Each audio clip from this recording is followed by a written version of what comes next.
projet est né à la fin de l'année 2011 d'une rencontre entre le maire de Limoges et Georges-Emmanuel Clancier, qui a débouché sur l'idée de faire une rétrospective, puisque en 2013, Georges-Emmanuel rentrait dans sa 100e année et que c'était une bonne occasion que la ville de Limoges lui rende hommage. Donc il a fallu faire un tri et arriver à évoquer toutes les vies de Clancier, puisqu'il a eu au moins 6 ou 7 vies. Et donc il a fallu faire des choix sur les manuscrits, les photographies, sur la correspondance. Mais finalement, je pense qu'on a montré à peu près tous les aspects de sa vie. Écrire sa vie sans faux semblant, saisir la lumière de l'instant, quelle que soit la forme et le ton, chercher dans la répétition. Comme on ne doit pas dire, je n'en reviens pas, d'une certaine manière. C'est pour moi une très grande satisfaction que le Limoges que j'ai aimé, que j'aime toujours, m'honore si grandement aujourd'hui. On a déjà un beau trio dans l'histoire de l'audiovisuel. Celle qui fait l'homme. Cette exposition a été précédée de je ne sais pas combien d'heures, mais d'un nombre considérable d'heures d'entretien qui ont été faits d'abord par Jean-Marie Borzex, qui est ici présent, qui est un écrivain talentueux, corrézien, mais limousin vraiment de cœur.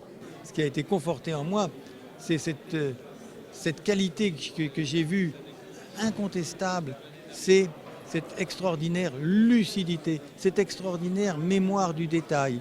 Et puis, ce don, il a 99 ans, ce don qui n'a pas été ébréché à ce jour de conteur. Et à chaque fois, on est surpris parce qu'il découvre toujours une face cachée à l'événement qu'il raconte pour la 50e fois. Il y a toujours quelque chose de nouveau. Ça, c'est quand même une très, très, très grande qualité, qui est une qualité de la tradition orale plus que de l'écrit, mais ça compte beaucoup.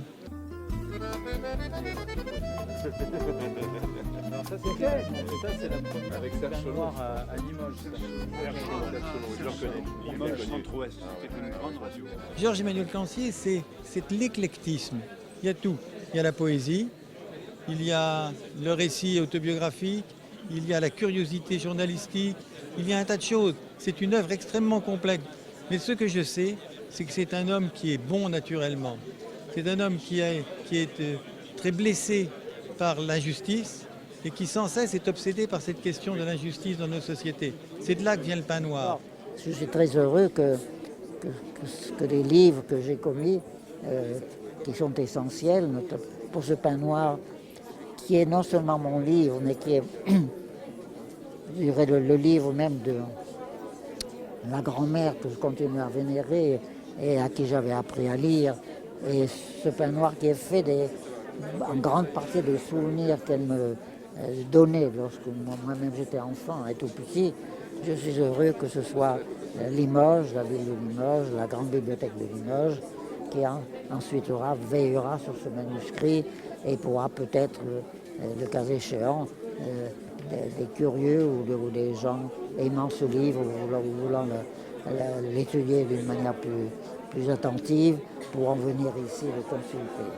Ce qui est intéressant dans le pain noir, c'est que Georges-Emmanuel Clancier raconte l'histoire du Limousin et de Limoges, il raconte l'histoire des campagnes, il raconte l'histoire des ouvriers de la porcelaine, il raconte l'histoire des émeutes et de l'apparition de la pensée socialiste, anarchiste, communiste. Donc c'est ça qui est intéressant, il raconte un pan de vie des Limousins. Quand j'ai lu le pain noir, j'avais été bouleversé, vraiment, très touché. Moi je suis né en Tunisie, j'étais arrivé en France quand j'avais 11 ans, et à travers ce chef-d'œuvre qu'est le pain noir, exact, tendre, fort, j'avais comme épousé la France, je ne sais pas comment dire. C'était tout à fait formidable, et j'ai passé 3 ans à faire ça, de 25 ans à 27 ans et demi, 28 ans, et oui, c'est ça. Et j'étais bouleversé de vivre ici, de Saint-Léonard de Noblat, ici, le Châtenay-en d'Oignon où j'habitais. Ah non, c'était formidable. Il y avait un gros travail de réadaptation pour la télévision. Oui, mais enfin, fidèle à l'esprit de Clancier, je crois. Enfin, c'est ce qu'il m'a toujours dit et c'est ce que j'ai toujours rêvé de faire avec mon style à moi de jeune homme de l'époque. C'était 8 films d'1h40. Donc c'était le plus gros feuilleton de la télé de l'époque. Donc c'était une œuvre immense télévisuelle. Jour après jour avec courage, se remettre encore sur l'ouvrage et accueillir. Clancier était déprimé depuis je ne sais pas combien de mois parce qu'un grand éditeur, que je ne nommerai pas, avait refusé le pain noir. Ah bon? Oui, oui. Alors, je pensais que ma carrière était finie, que je n'écrirais plus, que ça allait bien. Et alors, brusquement, que c'est Aragon, mais enfin, je vous dis, le couvre de fleurs. J'avais donné, moi, alors, un manuscrit à lire à un jeune limousin corésien, Jacques Pochemort, nommé directeur littéraire chez Lafon.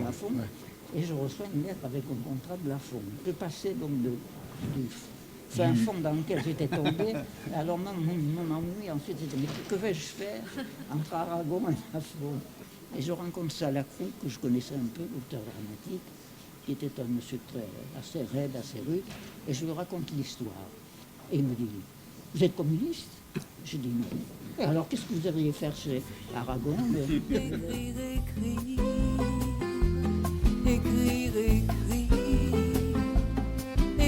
écrire, Trouver le lien.